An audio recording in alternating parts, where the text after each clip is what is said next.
اگر آپ کو میری یہ ویڈیو پسند آئے تو like, comment and share, subscribe کرنا مت بھولیے۔ السلام علیکم دوستوں، جیسا کہ آپ لوگ جانتے ہیں ہم پڑھ رہے ہیں سیرت نبوی صلی اللہ علیہ وآلہ وسلم، لیکن شروع کرنے سے پہلے میری آپ سب سے گزارش ہے کہ ایک دفعہ آقا کریم صلی اللہ علیہ وآلہ وسلم پر درود شریف بھیج دیں اور اس کے بعد جہاں بھی نبی کریم صلی اللہ علیہ وآلہ وسلم کا نام مبارک آئے وہاں پر درود شریف ضرور پڑھیں، اور اگر آپ درود شریف نہیں پڑھ سکتے تو کم از کم صلی اللہ علیہ وآلہ وسلم ضرور کہیں۔ تو چلیں شروع کرتے ہیں۔ اس کا باب نمبر 23 ہے جس کا نام ہے اسلام کا پہلا مرکز۔ حضرت صہیب اور حضرت عمار رضی اللہ تعالیٰ عنہ دونوں آپ صلی اللہ علیہ وآلہ وسلم کی خدمت میں حاضر ہوئے۔ آپ نے دونوں کو اپنے پاس بٹھایا۔ جب یہ بیٹھ گئے تو آپ نے ان کے سامنے اسلام پیش کیا اور قرآن کریم کی جو آیات آپ پر اس وقت تک نازل ہو چکی تھی وہ پڑھ کر سنائیں۔ ان دونوں نے اسی وقت اسلام قبول کر لیا۔ اس روز شام تک یہ دونوں نبی کریم صلی اللہ علیہ وآلہ وسلم کے پاس رہے۔ شام کو دونوں چپکے سے چلے آئے۔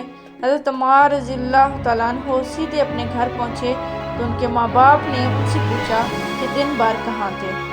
انہوں نے فوراً ہی بتا دیا کہ وہ مسلمان ہو چکے ہیں، ساتھ ہی انہوں نے ان کے سامنے بھی اسلام پیش کیا، اور اس دن انہوں نے قرآن پاک کا جو حصہ یاد کیا تھا وہ ان کے سامنے تلاوت کیا۔ ان دونوں کو یہ کام بے حد پسند آیا۔ دونوں فوراً ہی بیٹے کے ہاتھ پر مسلمان ہو گئے۔ اسی بنیاد پر نبی کریم صلی اللہ علیہ وآلہ وسلم حضرت عمار بن یاسر رضی اللہ تعالیٰ عنہ کو الطیب المطیب کہا کرتے تھے، یعنی پاک باز اور پاک کرنے والے۔ اس طرح حضرت عمران رضی اللہ تعالیٰ عنہ اسلام لائے تو کچھ عرصے بعد ان کے والد حضرت حسین رضی اللہ تعالیٰ عنہ بھی مسلمان ہو گئے۔ ان کے اسلام لانے کی تفصیل یوں ہے کہ ایک مرتبہ قریش کے لوگ نبی کریم صلی اللہ علیہ وآلہ وسلم سے ملاقات کے لیے آئے۔ ان میں حضرت حسین رضی اللہ تعالیٰ عنہ بھی تھے۔ قریش کے لوگ تو باہر رہ گئے، حسین رضی اللہ تعالیٰ عنہ اندر چلے گئے۔ نبی کریم صلی اللہ علیہ وآلہ وسلم نے انہیں دیکھ کر فرمایا، ان بزرگ کو جگہ دو۔ جب وہ بیٹھ گئے تب حضرت حسین رضی اللہ تعالیٰ عنہ نے کہا، یہ آپ کے بارے میں ہمیں کیسی باتیں معلوم ہو رہی ہیں کہ آپ ہمارے معبودوں کو برا کہتے ہیں۔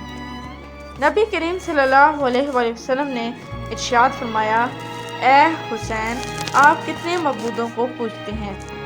حضرت حسین رضی اللہ تعالیٰ عنہ نے جواب دیا، ہم 7 معبودوں کی عبادت کرتے ہیں، ان میں سے 6 تو زمین میں ہیں، ایک آسمان پر۔ اس پر آپ صلی اللہ علیہ وآلہ وسلم نے فرمایا، اگر آپ کو کوئی نقصان پہنچ جائے تو پھر آپ کس سے مدد مانگتے ہیں؟ حضرت حسین رضی اللہ تعالیٰ عنہ بولے، اس صورت میں ہم اس سے دعا مانگتے ہیں جو آسمان میں ہے۔ یہ جواب سن کر آپ نے فرمایا، وہ تو تنہا تمہاری دعائیں سن کر پوری کرتا ہے اور تم اس کے ساتھ دوسروں کو بھی شریک کرتے ہو۔ اے حسین، کیا تم اس شرک سے خوش ہو؟ اسلام قبول کرو، اللہ تعالیٰ تمہیں سلامتی دے گا۔ حضرت حسین رضی اللہ تعالیٰ عنہ یہ سنتے ہی مسلمان ہو گئے۔ اسی وقت ان کے بیٹے حضرت عمران رضی اللہ تعالیٰ عنہ اٹھ کر باپ کی طرف بڑھے اور ان سے لپٹ گئے۔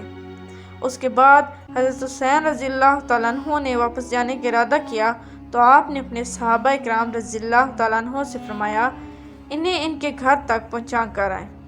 حضرت حسین رضی اللہ تعالیٰ عنہ جب دروازے سے باہر نکلے تو وہاں قریش کے لوگ موجود تھے۔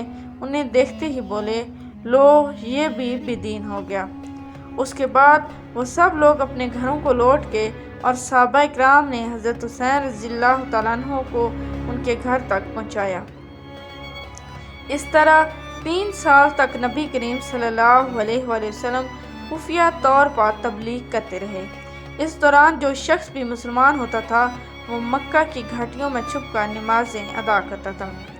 پھر ایک دن ایسا ہوا کہ حضرت سعد بن ابی وقاص رضی اللہ تعالیٰ عنہ کچھ دوسرے صحابہ کے ساتھ مکہ کی گھاٹی میں تھے کہ اچانک وہاں قریش کی ایک جماعت پہنچ گئی۔ اس وقت صحابہ نماز پڑھ رہے تھے۔ مشرکوں کو یہ دیکھ کر بہت غصہ آیا، ان پر چڑھ دوڑے، ساتھ ہی برا بھلا بھی کہنے لگے۔ ایسے میں حضرت سعد بن ابی وقاص رضی اللہ تعالیٰ عنہ نے ان میں سے ایک کو پکڑ لیا اور اس کو ایک ضرب لگائی۔ اس سے اس کی کھال پھٹ گئی، خون بہہ نکلا۔ یہ پہلا خون ہے جو اسلام کے نام پر بہایا گیا۔ اب قریشی دشمنی پر اتر آئے۔ اس بنا پر نبی کریم صلی اللہ علیہ وآلہ وسلم حضرت ارقم رضی اللہ تعالیٰ عنہ کے مکان پر تشریف لے آئے تاکہ دشمنوں سے بچاؤ رہے۔ اس طرح حضرت ارقم رضی اللہ تعالیٰ عنہ کا یہ مکان اسلام کا پہلا مرکز بنا۔ اس مکان کو دار ارقم کہا جاتا ہے۔ نبی کریم صلی اللہ علیہ وآلہ وسلم کے دار ارقم میں تشریف لانے سے پہلے لوگوں کی ایک جماعت مسلمان ہو چکی تھی۔ اب نمازدار ارقم میں ادا ہونے لگے۔ نبی کریم صلی اللہ علیہ وآلہ وسلم صحابہ اکرام رضی اللہ تعالیٰ عنہ کو وہیں پر نماز پڑھاتے، وہیں بیٹھ کر عبادت کرتے اور مسلمانوں کو دین کی تعلیم دیتے۔ اس طرح 3 سال گزر گئے۔ پھر اللہ تعالیٰ نے آپ کو اعلانیہ تبلیغ کا حکم فرمایا۔ اعلانیہ تبلیغ کی ابتدا بھی دار ارقم سے ہوئی۔ پہلے آپ یہاں خفیہ طور پر دعوت دیتے رہے، یہاں تک کہ اللہ تعالیٰ نے سورۃ الاسراء میں آپ کو حکم فرمایا کہ آپ اپنے نزدیک کے اہل خاندان کو ڈرائیے۔ یہ حکم ملتے ہی آپ کافی پریشان ہوئے، یہاں تک کہ آپ کی پھوپھیوں نے خیال کیا کہ آپ کچھ بیمار ہیں۔ چنانچہ وہ آپ کی بیمار پرسی کے لیے آپ کے پاس آئیں۔ تب آپ نے ان سے فرمایا، میں بیمار نہیں ہوں، بلکہ مجھے اللہ تعالیٰ نے حکم دیا ہے کہ میں اپنے قریبی رشتہ داروں کو آخرت کے عذاب سے ڈراؤں، اس لیے میں چاہتا ہوں کہ تمام بنی عبد المطلب کو جمع کروں اور انہیں اللہ کی طرف آنے کی دعوت دوں۔ یہ سن کر آپ کی پھوپھیوں نے کہا، ضرور جمع کریں، مگر ابو لہب کو نہ بلائیے گا، کیونکہ وہ ہرگز آپ کی بات نہیں مانے گا۔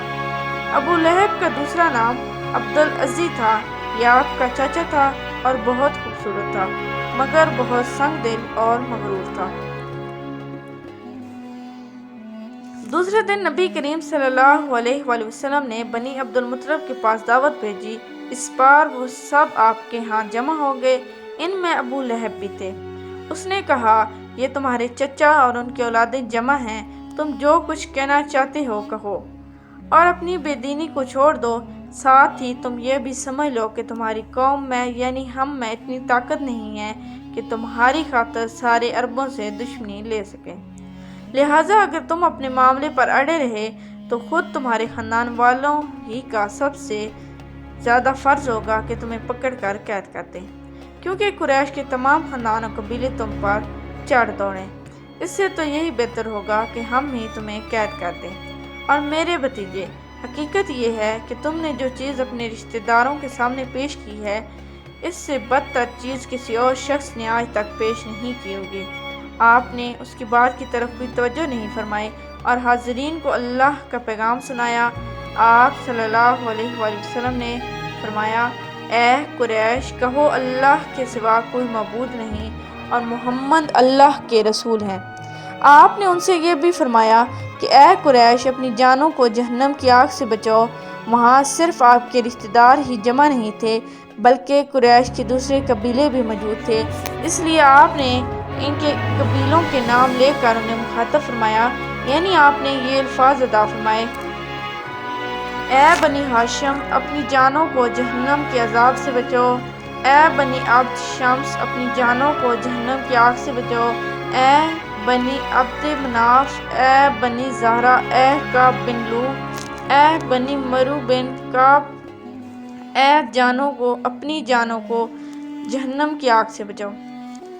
اے صفیہ، محمد کی پھوپھی، اپنے آپ کو جہنم کی آگ سے بچاؤ۔ ایک روایت کے مطابق آپ نے یہ الفاظ بھی فرمائے، نہ میں دنیا میں تمہیں فائدہ پہنچا سکتا ہوں، نہ آخرت میں کوئی فائدہ پہنچانے کا اختیار رکھتا ہوں، سوائے اس صورت میں کہ تم کہو لا الہ الا اللہ۔ چونکہ تمہاری مجھ سے رشتہ داری ہے، اس لیے اس کے بھروسے پر کفر اور شرک کے اندھیروں میں گم نہ رہنا۔ اس پر ابو لہب آگ بگولا ہو گیا۔ اس نے تل ملا کر کہا، تو ہلاک ہو جائے، کیا تو نے ہمیں اس لیے جمع کیا ہے؟ پھر سب لوگ چلے گئے۔ اب تک کے لیے اتنا ہی، ملتے ہیں اگلے باب میں، تب تک کے لیے اللہ حافظ۔ Please like, subscribe and share our channel and press the bell icon for more videos.